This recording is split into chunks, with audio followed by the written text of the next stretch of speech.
नमस्कार जी, मेरा नाम पंडित राजेश कुमार कल्याण है। आज आप सब लोगों से एक विनती की जाती है, प्रार्थना की जाती है, जो खास तौर पर देवी भक्त हैं, कि इस चैनल के माध्यम से आज हम देवी भागवतम पुराण की कथा शुरू कर रहे हैं। और आप सब से निवेदन किया जाता है, जितने भी भक्तजन हैं, माता के भक्त हैं, वो इस कथा को ज़रूर सुने। और देवी भागवतम पुराण में से कथा होगी कि हमें देवी भागवतम पुराण इसके बारे में क्या बताता है। इसकी कथा बहुत ही सरल और बहुत ही मीठी है और इतनी आनंदमय है कि माता ने कौन सा अवतार लिया और क्यों लिया। तो इसके बारे में थोड़ा सा हम परिचय देते हैं। हम इतने ज्ञानी तो नहीं, हम कलयुगवासी लोग हैं, लेकिन जितना गुरुजनों से सीखा हम कोशिश करेंगे कि आप लोगों तक वो ज्ञान ज़रूर पहुंचाएं। सबसे पहली बात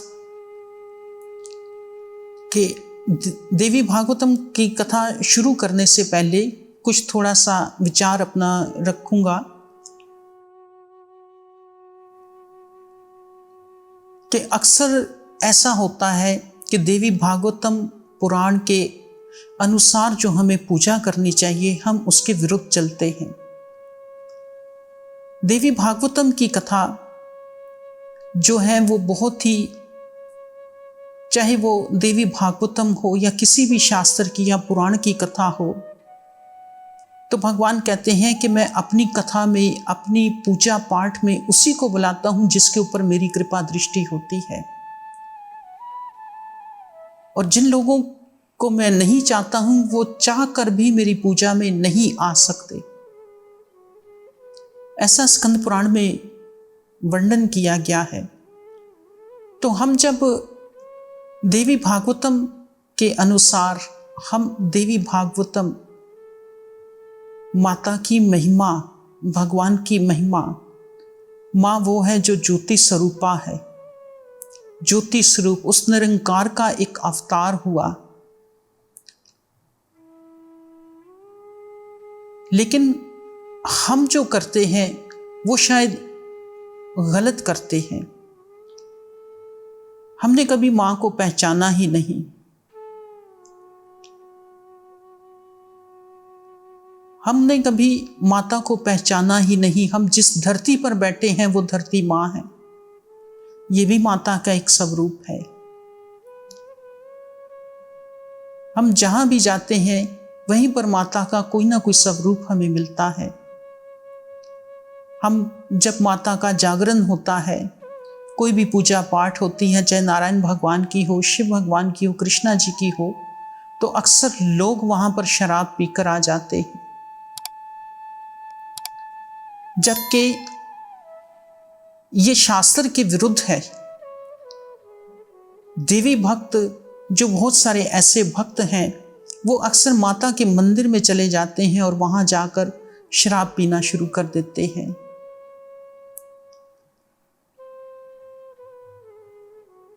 हम अपने धर्म को खुद खराब करते हैं, कोई दूसरा हमारे धर्म को खराब नहीं कर रहा।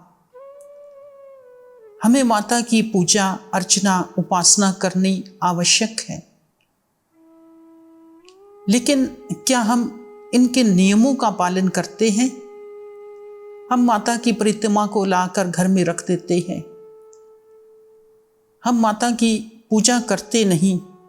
हम सिर्फ अपने मतलब के लिए पूजा करते हैं कि माँ हमें बेटा चाहिए, माता हमें धन चाहिए, माता हमें सुख संपत्ति चाहिए, घर में खुशहाली चाहिए, माता मेरा बेटा पास होना चाहिए, माता मेरी बेटी डॉक्टर बननी चाहिए, माता हमें जो है इतना धन दे दे कि पड़ोसी के घर में जितना धन है उससे ज्यादा हमें धन दे दे।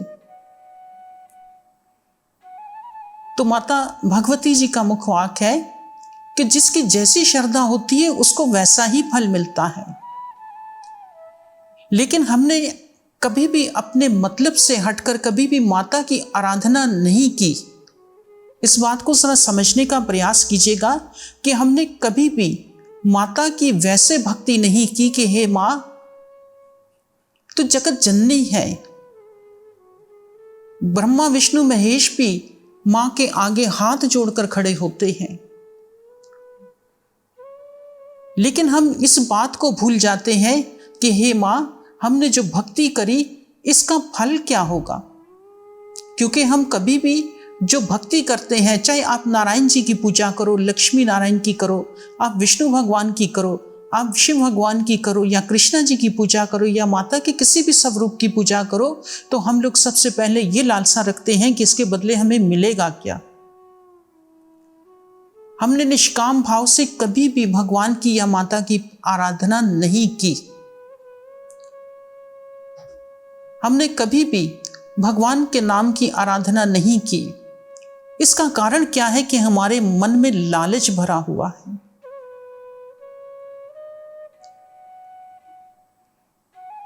श्रीमद् भागवत गीता के 12वें अध्याय के महात्म में आपने पढ़ी होगी कथा और सुनी भी होगी कि एक स्त्री थी और एक पुरुष था जो माता के मंदिर में जाकर शराब पिया करते थे और मांस खाया करते थे। और उनसे कोई भी पूछता था तो वो कहते थे कि जी हम यहां पर देवी की सेवा करते हैं।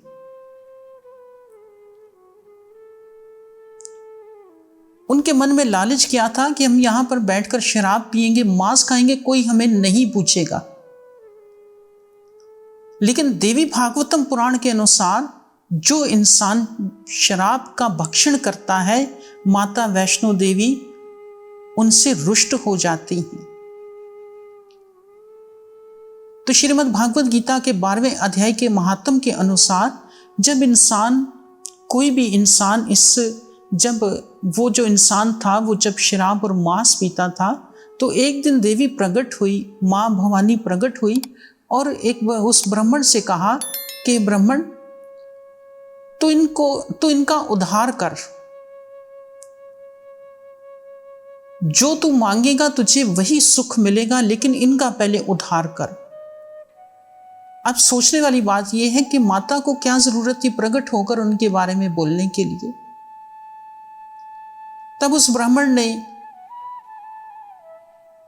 भगवान नारायण की आराधना की, श्रीमद् भागवत गीता का पाठ किया, तो उन दोनों की मुक्ति हुई, उन दोनों का उद्धार हुआ। तब माता ने खुश होकर उस ब्राह्मण को राजपाट का दान दिया। अब बात आ जाती है कि हम जब भी माता की आराधना करते हैं तो हमारे मन में एक ही लालच होता है कि इतना धन आ जाए, इतना पैसा आ जाए, बंगला हो, गाड़ी हो, नौकर हो। लेकिन हम इस बात को क्यों भूल जाते हैं कि वो जगत जननी माँ है, वो मुक्ति की दाता है। हमने कभी माँ से ये नहीं कहा कि माँ हमें मरने के बाद मुक्ति प्रदान करना, हमारी आत्मा भटके नहीं। देवी भागवतम पुराण के अनुसार माता मुक्ति की दाता है। जैसे श्रीमद् भागवत गीता में भगवान श्री कृष्णा जी मुक्ति के दाता है, भगवान राम मुक्ति के दाता है, भगवान शिव शंकर जी मुक्ति के दाता है, माँ दुर्गा भी मुक्ति की दाता है। क्योंकि माँ की आराधना तो भगवान शिव शंकर ने भी की,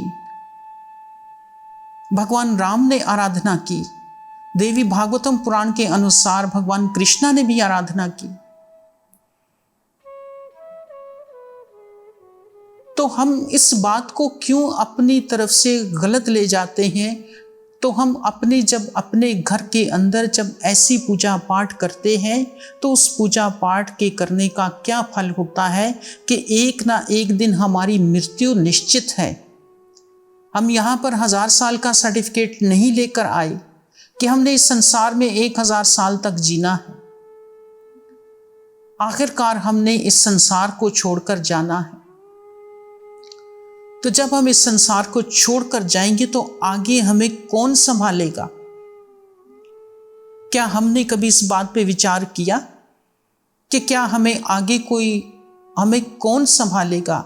हमने कौन से ऐसे कर्म करने हैं जिनकी वजह से हमें नरक में ना भुगतना पड़े, हमें यमदूतों की मार ना खानी पड़े। तो आप सबसे हाथ जोड़कर निवेदन किया जाता है कि देवी भागवतम पुराण की जो कथा है इसको आप जरूर श्रवण करें। श्रीमद् भागवतम पुराण में हमें भगवान ने, माता ने हमें कौन सी शिक्षा दी है। हम किसी की बेटी को ब्याह कर घर में ले आते हैं और उसके साथ हम बुरा व्यवहार करते हैं। जब वो किसी के घर में पैदा हुई थी तो वो भी लक्ष्मी थी, वो कन्या भी माता का स्वरूप थी। लेकिन जब ब्याह कर अपने घर में आ जाती है तो हम उसको नौकरानी की तरह रखते हैं। तो क्या हम अच्छा कर्म कर रहे हैं? हम माता की पूजा कर रहे हैं, चाहे आप लक्ष्मी माता की पूजा करो, सरस्वती माता की पूजा करो या माँ दुर्गा की पूजा करो, लेकिन माता की पूजा कर रहे हैं। क्योंकि आप भी जब घर से निकलते हैं, कोई भी व्यक्ति जब घर से निकलता है, हर किसी की ख्वाहिश होती है कि लक्ष्मी जेब में आई। तो माता की पूजा तो हर कोई कर रहा है, चाहे वो किसी भी रूप में कर रहा हो।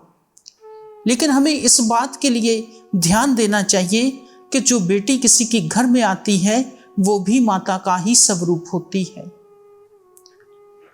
माता के नाम सिमरन से इंसान के जन्मों के पाप नष्ट हो जाते हैं। क्या हमने इस बात पे कभी विचार किया? कभी भी नहीं। हमारे मन में एक ही लालच है कि माता हमें धन दे दे, माता हमें बेटा दे दे, माता हमारी ये मनोकामना पूर्ण कर दे। तो हम आएंगे मंदिर में, आपको बहुत सा प्रसाद चढ़ाएंगे। क्या माता प्रसाद की भूखी है? नहीं, माता तो भंडार भरती है।